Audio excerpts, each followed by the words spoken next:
I'm Olivia. Standing in front of me, mother-in-law Emma speaks to me with anger. So, pay up. Can't you understand something as simple as that? I understand what you're saying, but that's all we have. That's it? Wasn't the business of the store going well? The store Emma refers to is this cafe we're in right now. It's owned by father-in-law John, a businessman, and now my husband Donald and I are entrusted with its operation. So Emma isn't here to beg for money. She's just here to collect the store's earnings. You always say to make more profit, don't you? Don't you understand? I understand, but... Then figure out how to cut costs or something. Emma scolds me loudly. Lately, Emma has been like this all the time. Every time we meet, it's all about money. She shows no concern for the customers. When did she start acting like this? I sigh. At that moment, Emma says to me, "Why are you sighing? Is my talk that boring to you?" "No, not really."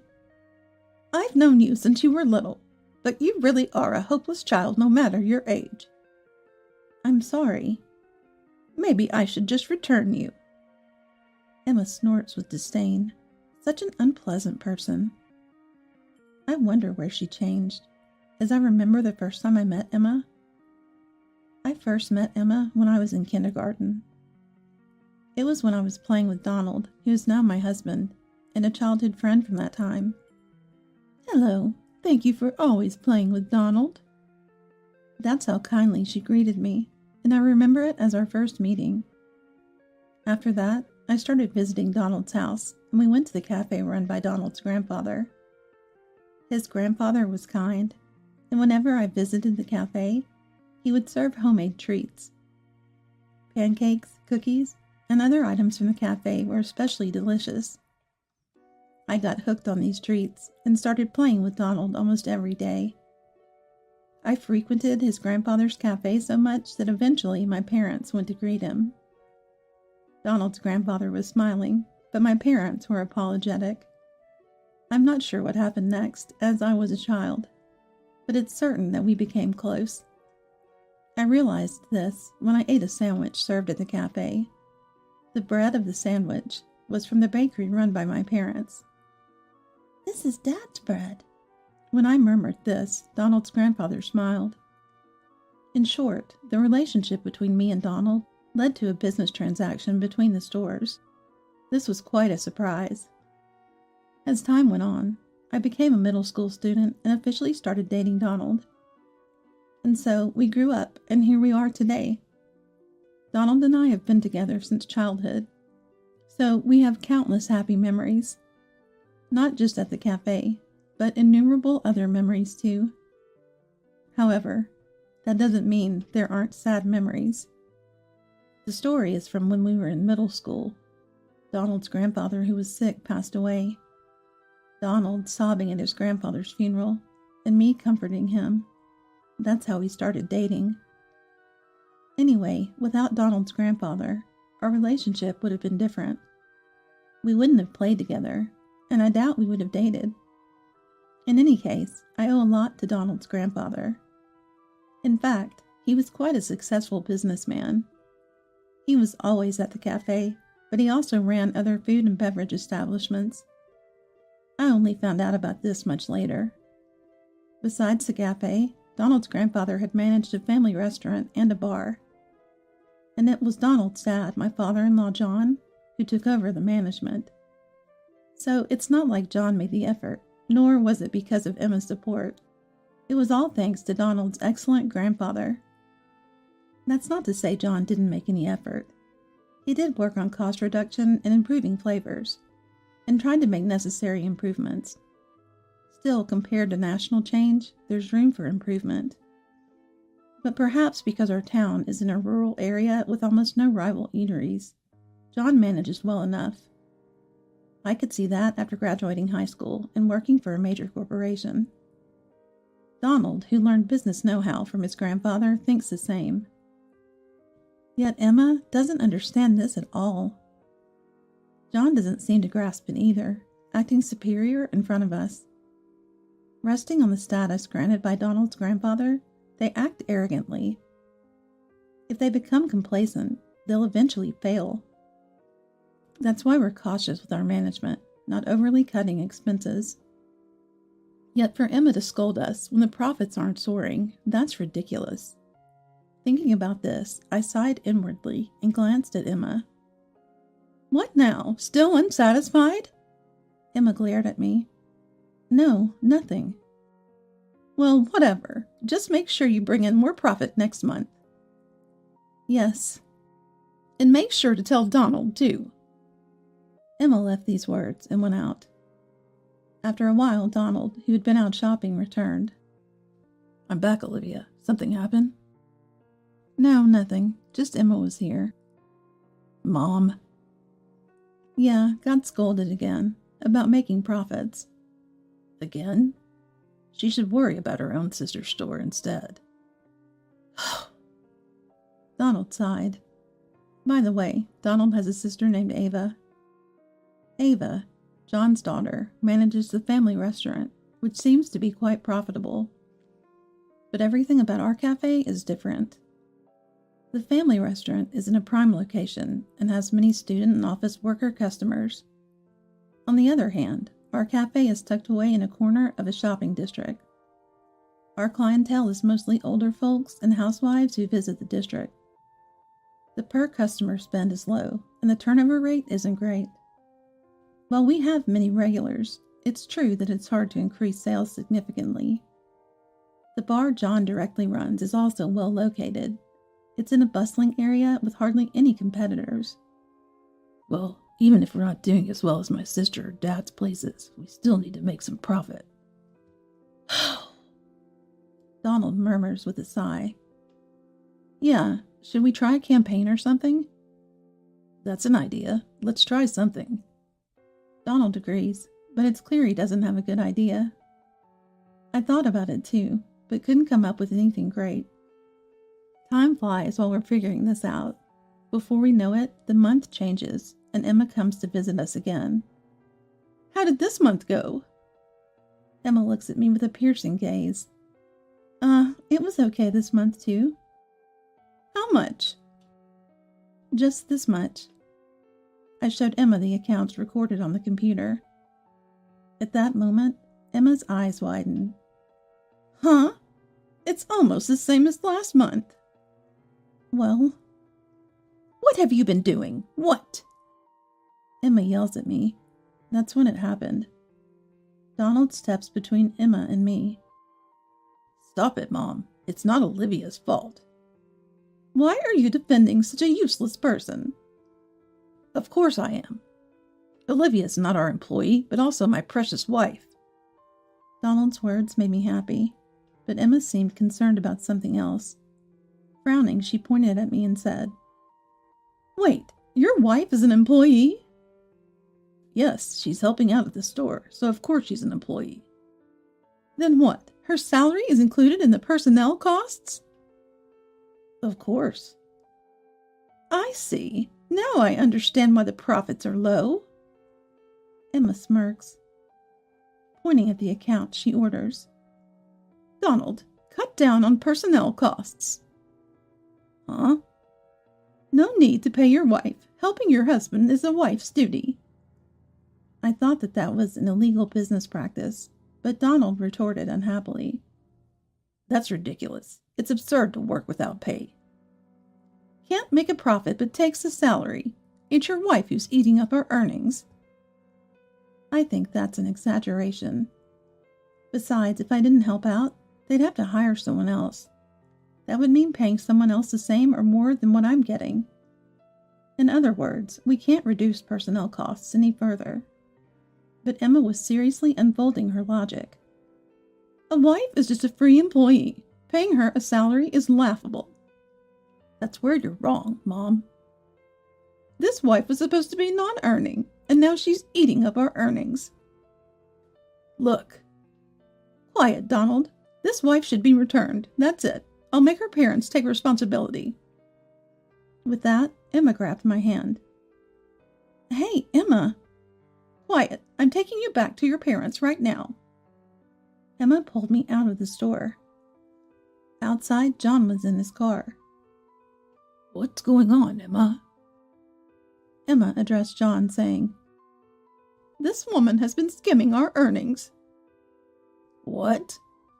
John tilted his head in confusion, but Emma ignored him, got into the car, and forcibly pulled me in. Drive to this woman's parents' house right now. Okay, but what's going on? John started the car. Soon after, Donald, who had locked up the store, emerged from the back and tried to catch up, but he couldn't keep up with the moving car. Ultimately, I was left with no choice but to go to my parents' house with John and Emma. Shortly after driving off, John asked Emma, What happened? The cafe's profit was low because this woman was getting paid. What? Didn't you say a wife should work for free? I was completely fooled. Instead of being a non-earning wife, she's been taking our earnings. What a woman. It seemed to me that I was not at fault, but in their eyes, I was the guilty one. I was speechless with amazement. While I pondered what to do, Emma said, So we're returning this wife. We'll make her parents take responsibility for the lost earnings. Great idea. Let's go right away. We shouldn't have married a daughter from a failing bakery.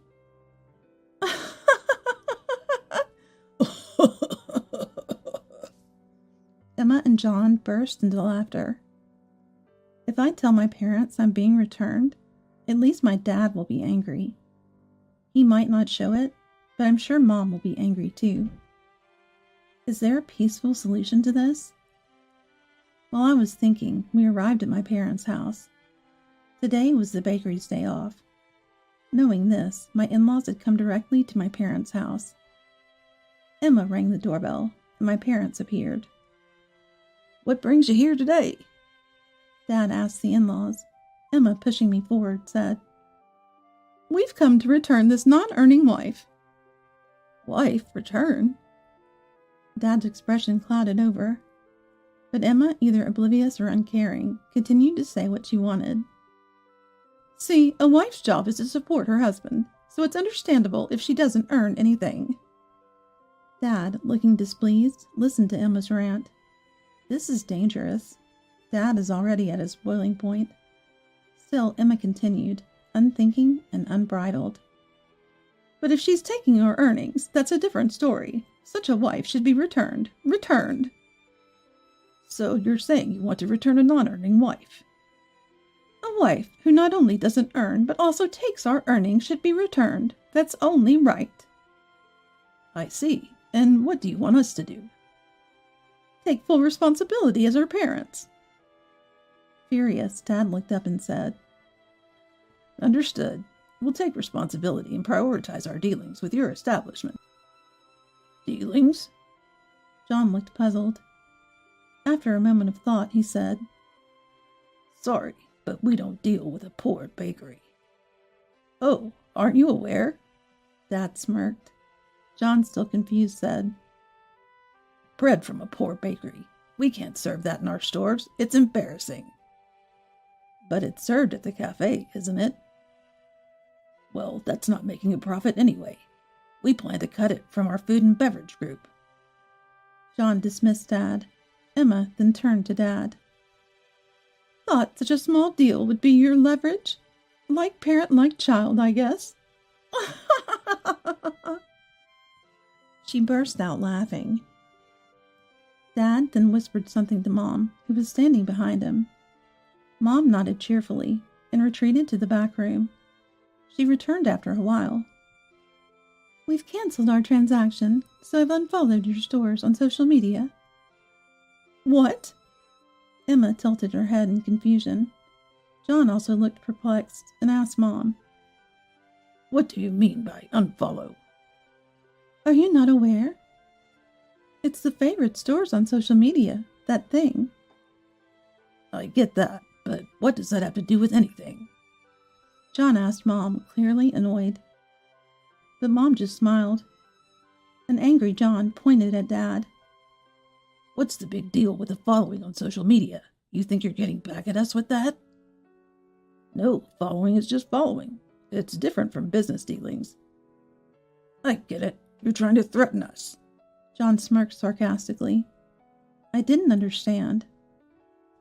There are tons of local followers for our store's social media. Just because my parents stopped following doesn't mean the store will be affected. Yet my parents smiled confidently. Not the in-laws. But I really wanted to ask what they were up to.